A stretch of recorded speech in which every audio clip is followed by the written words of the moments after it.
Break के बाद बढ़ते आगे। असम विधानसभा में भारत परिक्षेत्र के 8वें राष्ट्रमंडल संसदीय संघ सम्मेलन का आयोजन हो रहा है। आज बैठक के पहले दिन लोकसभा अध्यक्ष ओम बिरला ने सम्मेलन का उद्घाटन किया। बैठक के बाद फर्स्ट इंडिया ने खास बातचीत की लोकसभा स्पीकर ओम बिरला से। असम विधानसभा में भारत परिक्षेत्र के 8वें राष्ट्रमंडल के संघ संसदीय सम्मेलन का आयोजन हो रहा है। आज सम्मेलन के पहले दिन स्पीकर साहब ने अपना संबोधन दिया। बातचीत के लिए हमारे साथ स्पीकर ओम बिरला जी मौजूद हैं। सर, सबसे पहले तो आपसे पूछना चाहूंगी कि इस बैठक का मुख्य उद्देश्य जो सीपीए की 8th मीटिंग है, इसका क्या होगा? राष्ट्रमंडल संसदीय संघ भारत क्षेत्र की ये 2 दिवसीय बैठक आज शुरू हुई है, जिसके अंदर 2 दिन सभी राज्यों के पीठासीन अधिकारी, विधान परिषद के chairperson, deputy chairperson, deputy speaker, CPA के मेंबर, ये 2 दिन तक कई विषयों पर चर्चा संवाद करेंगे। उसमें हमने महत्वपूर्ण विषय रखा है आकांक्षी वर्ग की विधायकों की निगरानी के अंदर उनका बेहतर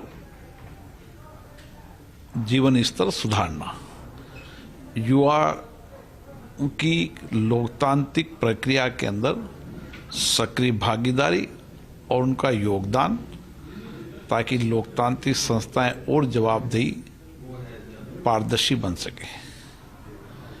सीपीए भारत रीजन का मानना है कि देश के अंदर जो प्रधानमंत्री जी का मत था कि आकांक्षी जिलों को मूलभूत सुविधाएं, उनकी शिक्षा, स्वास्थ्य, उनकी कौशल विकास, उनका बुनियादी ढांचा, आधारभूत संरचना, उन विषयों पर, कुपोषण, ऐसे कई सारे विषयों पर उनको जो विकास की दृष्टि से अग्रिम व्यक्ति के जिले हैं उनके समकक्ष खड़े करना, और उसमें रहने वाले जो आकांक्षी वर्ग हैं उन आकांक्षी वर्ग की समस्याएं, अभावों की आवाज़ जनप्रतिनिधि बने, ताकि विधानमंडल के अंदर उन आकांक्षी वर्गों की समस्याओं, कठिनाइयों, चुनौतियों के बारे में चर्चा हो, संवाद हो, जनप्रतिनिधि सक्रिय रूप से उनके बेहतर जीवन के लिए काम करे। क्योंकि ये वर्ष जब हम इस सेमिनार कर रहे हैं, सम्मेलन कर रहे हैं, तो बाबा साहब अंबेडकर की जयंती भी आने वाली है। आज महात्मा ज्योतिबा फुले की जयंती भी है। महात्मा ज्योति फुले ने महिला शिक्षा, उस समय कुरीतियों, अंधकार में महिलाओं के जीवन को बेहतर बनाने के लिए काम किया था। बाबा साहब अंबेडकर ने शोषित, वंचित लोगों को समानता के अधिकार के लिए एक लंबी लड़ाई लड़ी, फिर संविधान में उनको व्यापक अधिकार दिए। इन 2 दिनों की चर्चाओं के अंदर इन आकांक्षी वर्गों की समस्याएं, कठिनाइयों, उनकी योजनाओं की विधायी निगरानी हो, और उसके साथ साथ देश के नौजवान का योगदान लोकतांत्रिक संस्थाओं में हो। क्योंकि ये वर्ष आज़ादी का अमृत महोत्सव है। जब हम आज़ादी का अमृत महोत्सव का, तो हम आज़ादी को भी याद करते हैं कि किस तरीके से उस समय हमारे नौजवानों ने कुर्बानियाँ दी, बलिदान दिया, देश के लिए समर्पण दिया, न्यौछावर किया और देश की आज़ादी दिलाई। जब आज़ादी के 75 वर्ष हो रहे हैं, तो हमारे देश के नौजवान का योगदान लोकतांत्रिक संस्थाओं के प्रति, जहाँ लोगों की समस्याएं सुनी जाती, अभाव, कठिनाइयाँ सुनी जाती, किस तरीके से लोकतांत्रिक संस्थाएं और जनप्रतिनिधियों के में नौजवानों की भूमिका रहे। उस समय आज़ादी की लड़ाई में नौजवानों की भूमिका थी। 7 दशकों के अंदर जब भी इस देश के अंदर, प्रदेश में कोई व्यापक परिवर्तन हुए, उस व्यापक परिवर्तन में भी नौजवानों की भूमिका थी। आने वाले समय में राष्ट्र निर्माण में, देश निर्माण में भी हमारे नौजवानों की महत्वपूर्ण भूमिका है।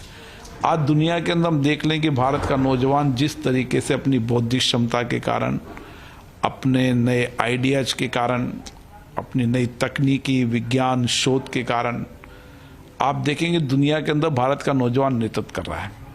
इस समय हम किस तरीके से उनको डेमोक्रेटिक सिस्टम के अंदर और जोड़ें ताकि उनका और समर्पण राष्ट्र के प्रति बने, देश के प्रति बने, क्योंकि सबको सामूहिकता से काम करने की आवश्यकता है। अगर हमें देश को आगे बढ़ाना है, समृद्ध कुशल बनाना है, आत्मनिर्भर भारत बनाना है, तो हम सबको मिलकर काम करने की आवश्यकता है। और विशेष रूप से उसमें नौजवानों की विशेष भूमिका है, क्योंकि हर बदलाव के अंदर नौजवानों की भूमिका रहती है।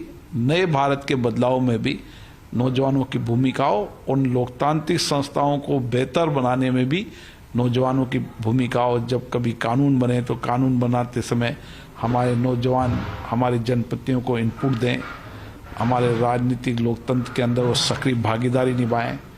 तो मुझे लगता है कि ये समय आ गया है जब हम आज़ादी का अमृत महोत्सव मना रहे हैं।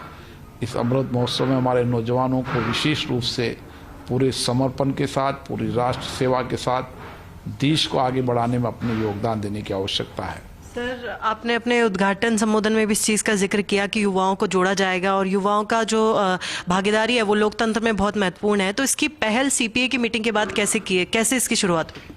आज इस पे चर्चा संवाद होगी।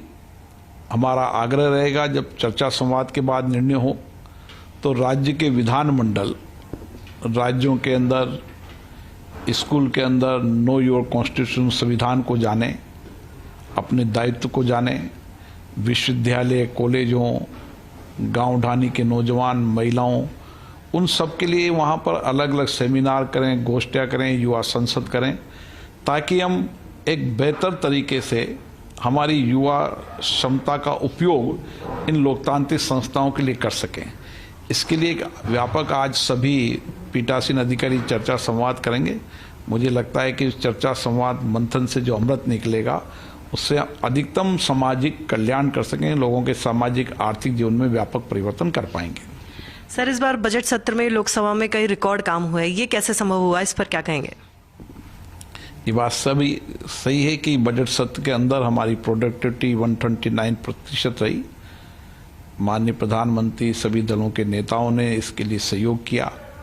व्यापक हर विषय पर चर्चा हुई, संवाद हुई, क्योंकि बजट सत्र के अंदर कई बजट पर चर्चा होती है, राष्ट्रपति के अभिभाषण पर चर्चा होती है, डिमांड फॉर ग्रांट पर चर्चा होती है, अलग अलग विषयों पर चर्चा होती है। 193 पर यूक्रेन पर भी चर्चा हुई, जिसमें सभी दलों के नेताओं ने भाग लिया। सभी दलों ने यूक्रेन के विषय पर सरकार के कार्यों की सराहना की, उनके प्रयासों की सराहना की। तो निश्चित रूप से जब कभी देश हित का मामला होता है तो सभी राजनीतिक दल साथ मिलकर काम करते हैं और हमारी कोशिश रहती है कि सबको पर्याप्त समय, पर्याप्त अवसर मिले ताकि सब अपनी बात सदन के पटल पर कह सकें और सदनों के माध्यम से हम लोगों की आकांक्षाओं, अपेक्षाओं, उनको सपनों को पूरा कर सकें। जनता की बात जनप्रतिनिधि सदन में कहेगा, सरकार के ध्यान में डालेगा। ये एक लोकतांत्रिक प्लेटफॉर्म है। जितनी लोकतांत्रिक संस्थाएं सुदृढ़ होगी, मजबूत होगी, चर्चा संवाद का केंद्र होगा, उतनी ही हम लोगों की अपेक्षाओं को पूरा कर पाएंगे। सर, इस बार तमाम मुद्दों के बावजूद भी लोकसभा में जो विपक्षी पार्टी उन्होंने भी सदन चलाने में सहयोग किया। आपकी बात करें तो आपने लोकसभा में नवाचार किए हैं कई, तो आने वाले दिनों में क्या तैयारी देखने को मिलेगी और उस पर क्या कहेंगे? निश्चित रूप से सदन सभी राजनीतिक दलों के सहयोग से चलता है, सबकी सहमति से चलता है। हमारी कोशिश रही कि सदन सहमति से चले, सब मुद्दों पर चर्चा हो और सभी दलों ने सहयोग किया इसके लिए। सर, असम का जो दौरा है आपका काफ़ी चर्चा में है, विधानसभा में भी आपको लेकर काफ़ी ज़्यादा उत्साह है। असम की मेजबानी के बारे में क्या कहेंगे? असम देश के पूर्व प्रदेशों का वो हिस्सा है जहाँ की एक समृद्ध संस्कृति है, समृद्ध सांस्कृतिक विरासत है। यहाँ के नेताओं का लोकतंत्र के प्रति बहुत समर्पण रहा है। लोकतांत्रिक संस्थाओं को सशक्त मजबूत करने में इन नेताओं का बहुत बड़ा योगदान रहा है। उन सबको हमने स्मरण किया है और मुझे लगता है कि पूर्व प्रदेश के अंदर सभी लोकतांत्रिक संस्थाएं सशक्त है, मजबूत है, जवाबदेही से काम कर रही, जनता की अपेक्षा आकांक्षा को पूरा करने के लिए काम कर रही। इसलिए असम विधानसभा के स्पीकर ने एक बेहतरीन आयोजन किया, इसके लिए मैंने उनको बहुत बहुत शुभकामनाएं दी, बधाई दी है। सर, एक आखिरी सवाल पूछना चाहूंगी कि जो राष्ट्रमंडल की बैठक है जो कि इस बार हो रही है, भारत रीजन की जो बैठक हो रही है, ऐसी बैठकें लोकतांत्रिक व्यवस्था को मजबूत करने में कितनी ज्यादा सहायक है? सीपीए की एग्जीक्यूटिव मीटिंग भारत में पहली बार हो रही है और सीपीए एक वैश्विक मंच है जहां पर लोकतांत्रिक संस्थाओं को मजबूत करने के लिए लगातार नियमित रूप से चर्चा संवाद चलते रहते हैं।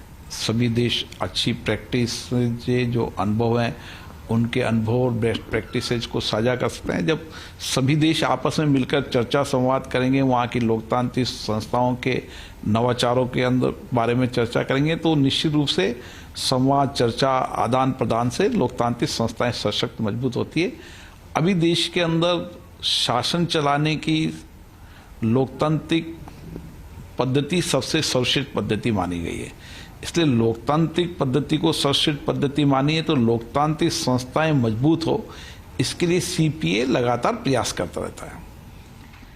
तो बिल्कुल ये थे हमारे साथ लोकसभा स्पीकर ओम बिरला जी, जिनका साफ तौर पे कहना था कि जो सीपीए की मीटिंग हुई है इससे एक जो सुखद संवाद है वो स्थापित होगा और आने वाले दिनों में लोकतंत्र कैसे और मजबूत हो इस पर और कार्य किया जाएगा।